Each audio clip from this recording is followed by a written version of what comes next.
Rethinking Curriculum, The Flipped Interdisciplinary Approach by Carlo Iacono.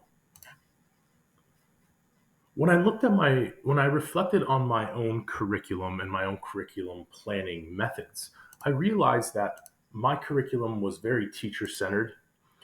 A lot of my class time was wasted on low-level knowledge.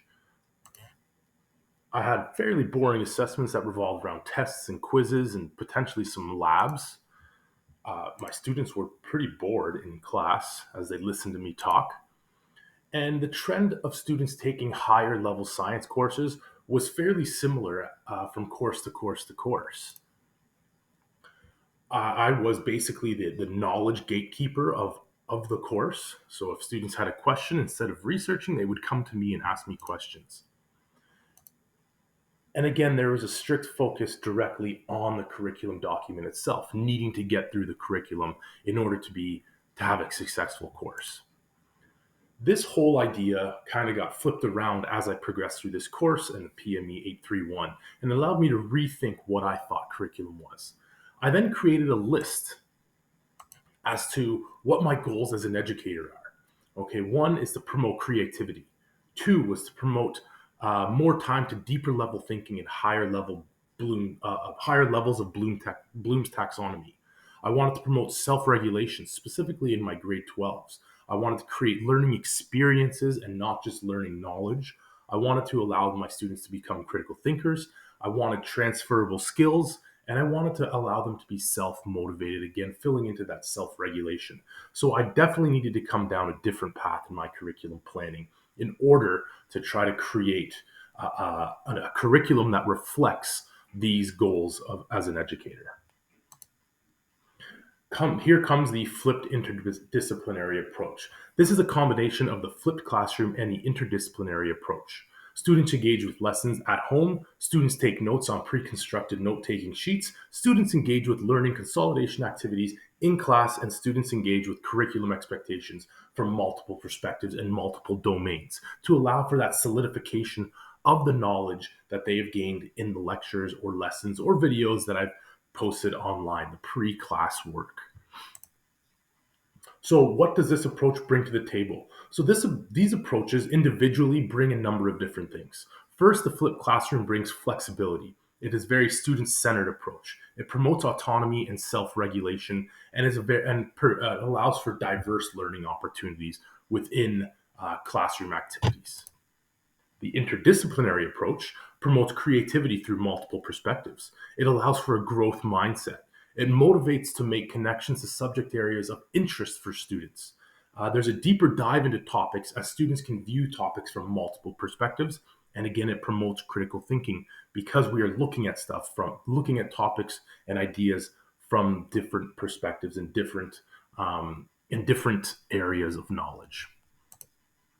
An example that I have recently done is with the Electron transport chain, where students went home and listened to a lecture and watched a couple videos revolving around the Electron transport chain. Again, this was very low-level knowledge of the Electron transport chain and the processes and how we create energy within our mitochondria of the cell. And it is a very boring process, as you can see from this image here.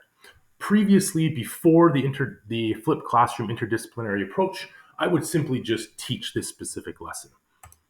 However, now in class, what we just did was in class days 1 to 4, we did the electron transport theater, where students were given an assessment on the electron transport chain after they had watched the lessons and watched the videos revolving around the electron transport chain. And students had the opportunity to write a screenplay where they created a theatrical representation of the electron transport chain.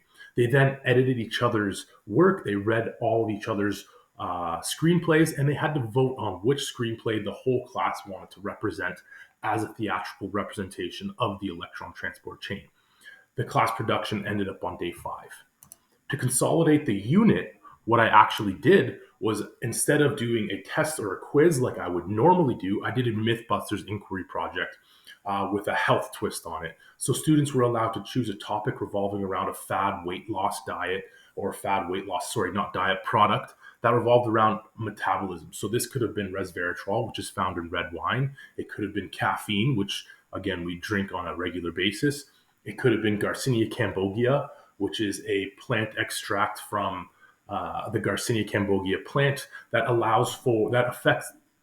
is said to affect specific components of metabolism, whether it's the glycolysis, whether it's beta fatty acid oxidation, whether it is the electron transport chain. And they had to create a Mythbusters assignment. The presentation for this assignment was not necessarily a presentation in front of the class, as I had students that did not want to present in front of the class. So instead, we did a gallery walk poster presentation.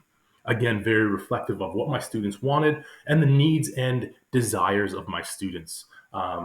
Again, representing that care aspect for that we've discussed in the course. The pros and cons to this: one, it's very differentiated. There's multiple perspectives being looked at. There's multiple interests being looked at. There's multiple entry points for all learners. Maybe a learner didn't like the lectures, but they got to engage with the electron transport chain through the screenplay. And if they didn't like writing the screenplay and they didn't engage with it properly, they had the opportunity to actually act it out. And maybe those more kinesthetic learners, that helped them learn the components of the electron transport chain and the process of the electron transport chain. Again, it's engaging. There's multiple assessment opportunities for me as a teacher. The cons of this is that it's lengthy and there is lots of planning and organization that needs to go into play prior to creating a lesson or implementing a lesson as such. So how has this helped me enhance? How has this mashup of the flipped classroom and the interdisciplinary approach helped enhance my curriculum planning and create a more innovative curriculum for my students? One, I do not have to focus on specific expectations. I only need to focus on the big ideas. So it's helped my curriculum planning in that I look at the big ideas and these are what I want my students to come away from. And when I create really in-depth lessons like the electron transport chain lesson, that's multidisciplinary, it really allows me to touch on those specific expectations without actually diving into each specific expectation. It forces me to be creative in lessons with activities, as there is no teacher-led lesson. I'm not standing up in front of the class and just doing that low level knowledge and low level Bloom's taxonomy. I'm really focusing on creating lessons that are reflective of who my students are, what their interests are, and really allowing lessons to come to life and creating experiences and not just learning and not just knowledge lessons for my students.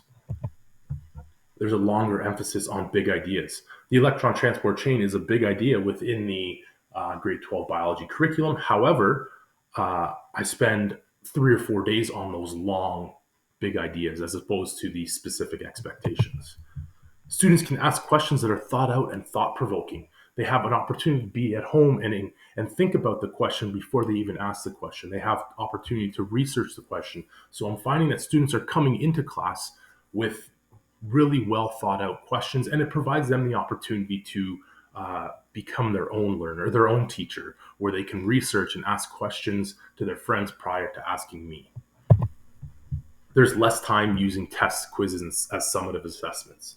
I rarely use tests and quizzes anymore. I'm usually doing some sort of assessment that is engaging with groups or marking a screenplay like the electron transport chain. So I'm spending a lot less time with those tests and quizzes as formal areas of summative assessment.